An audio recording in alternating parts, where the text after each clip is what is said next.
Hey everybody, this is my 18-week video. I'm 18 weeks and 6 days today, so not as late as I'm trying to get caught up and do these videos so I don't have such a huge gap and everything.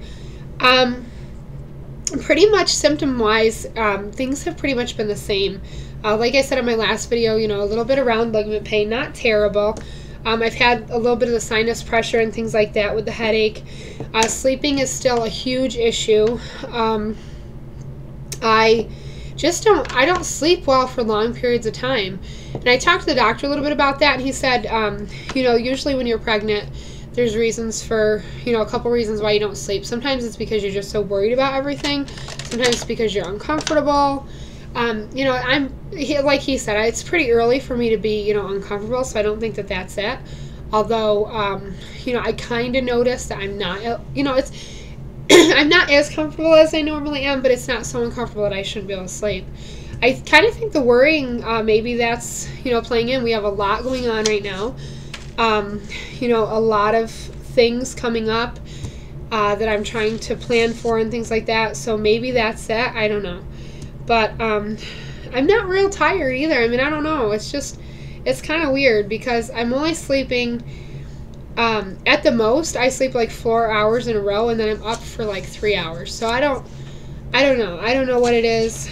I figure until it's a real problem. Again, this is another reason why I'm so grateful that I don't have to go to work, because I definitely could not function at a job, because at least being home, if I'm tired, I could fold laundry or something versus having to be functional,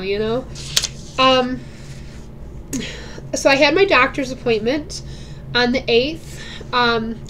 He did not say anything about the endocrinologist, which I was, I told my husband going in, I absolutely am prepared to tell him I absolutely am not doing it, but he didn't say a word about it, so I didn't have to. Everything went good. He was able to hear the baby's heartbeat on the Doppler, which, is wonderful. I'm glad that he was able to hear it and we could hear it moving around and everything, but I really want to do an ultrasound because I want to know the gender. It's bugging me so bad. And my husband keeps saying, well, it's a boy. It doesn't matter. It's just a boy. I don't know. So he talked about that. He goes, well, because if you guys remember, last time I saw him, he said we'd have this appointment, and then 2 weeks from this appointment, we'd set up the gender ultrasound. And so we were talking, he goes, at the end, he's like, I want you to come back and see me in 4 weeks, and that's when we'll do the ultrasound. I said, you said 2 weeks. He goes, oh, and I said, I really want to know the gender. So that would be like 22 weeks instead of 20, which is when he originally said. So he's like, no, he goes, go ahead and do the ultrasound at 20 weeks, then come see me 2 weeks later. So we have an ultrasound set up for Monday the 21st, and that's actually, a week and 6 days or whatever later. But I really wanted to do it on that day because Babies R Us is having a huge, huge sale right now. We got a coupon book in the mail where all kinds of things are on sale.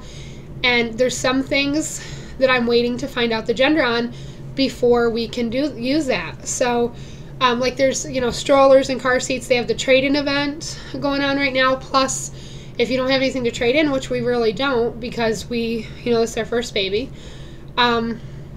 you have, coupons like 15% off strollers, so much off of bedding and things like that. So, we've spent a few nights at Babies R Us doing just some kind of looking at some things so that if we go in that night, it's not going to be like a huge thing. We're going to know what we want. Speaking of that, we went last night and we bought the rest of the baby furniture. We bought a glider for the baby's room. We bought the dresser and the nightstand, hoping that it all will fit because the room is like, I showed it. It's small. It's kind of small. But I did, like, if you go to Babies R Us and you, like, where the cribs are, and you get one of those books that have, here it is. And this is all tore up because I did it. Like this, it has all the different cribs and things like that in it. The back page, which is off because I've already done it, is a grid with the different little furniture pieces, and you can put on there and place them and everything. So I did that. You know, we measured everything really well and everything, so I hope everything will fit fine as long as the measurements are all right. So we got that all ordered, and the nice thing about that is if you spent over $1,000, you got a $150 gift card. So we did that. We were able to do that. That's good, because you can always use gift cards, right? What else? Oh, in regards to the baby's furniture, we picked out, because, you know, if you guys have watched some of my stuff, we already have the boy stuff, because we bought that on clearance. So if we have a boy, we're all set with that. But there's still other things I want to buy, like a stroller and stuff like that. If we do end up having a girl, we have picked out a bedding set. At least I think we have. It's definitely narrowed down between two. It's just so hard, like, you know, without knowing for sure. We're really leaning toward boy. Well, my husband's really leaning toward boy. And so I find myself leaning with him because I don't really care either way. It would be much more convenient for us to have a boy just because we have already bought so much boy stuff. I mean, not a lot, but like the bedding and stuff, we got it for like $65, where the girl stuff we're looking at, like the bedding alone is $199. Then you have all the accessories that go with it. So, you know, it just would be more convenient, but we are absolutely going to be happy with whatever we end up having. And it's just a waiting game now.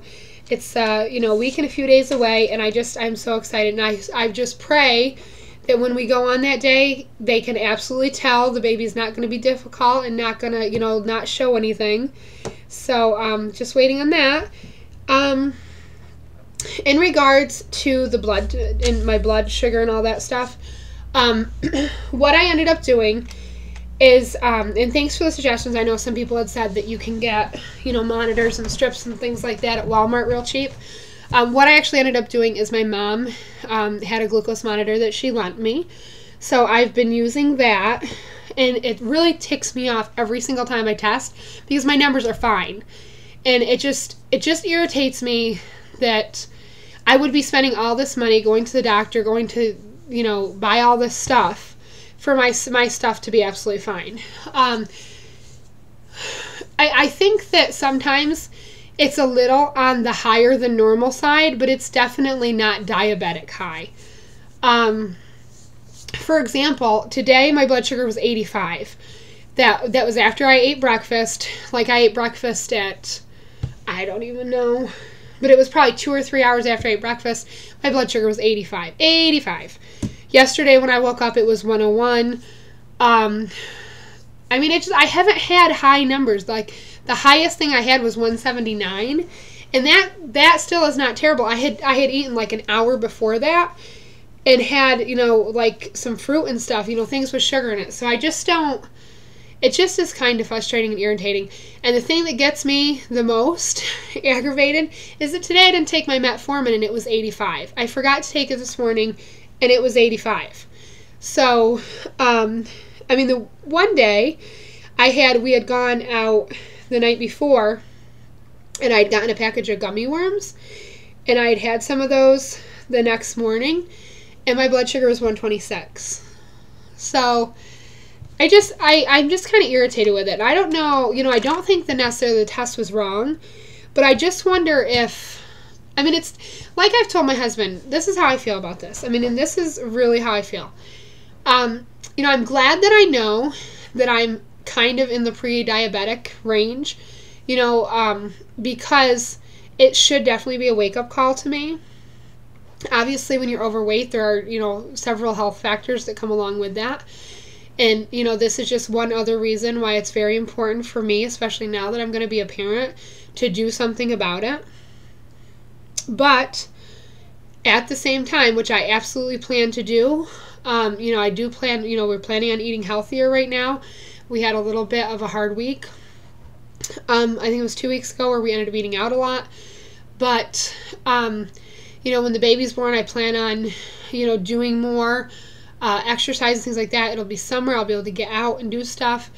You know, and I plan on really eating healthy with the baby. You know, now I'm not setting unrealistic goals. Obviously, there will be times that I'll eat whatever, but it's just, what aggravates me is what endocrinologist's office said to me, like, this is your baby, like my child's in some huge danger. You know, like, if my blood sugar were like 300, I could see that. But, like, you know, the fact that it's like 113 when they test it and they have a problem with that just kind of irritates me. But, you know, whatever. My feelings on it. Again, you know, I just really stress that this is exactly why people need to be involved in their own healthcare, and they need to be educated about stuff. Because if I didn't know as much as I know about blood sugar, which isn't a whole heck of a lot, but it's enough where I'm not panicking, I would be. I would absolutely be stressed out and panicking that my baby's going to die or something. And that's just, you know, when you're pregnant, you have enough to worry about, and you don't need added stuff that really, whatever. So that's that. So that's week 18. So my next update, I should be able to tell you guys the gender. Hopefully. I'll probably wait until after that. And name-wise, I think I've said before, we're not going to give the name out at all until after the baby's born, so you guys won't be able to know the name, but you will know the gender. So I'll talk to everybody later. Have a great week. Bye.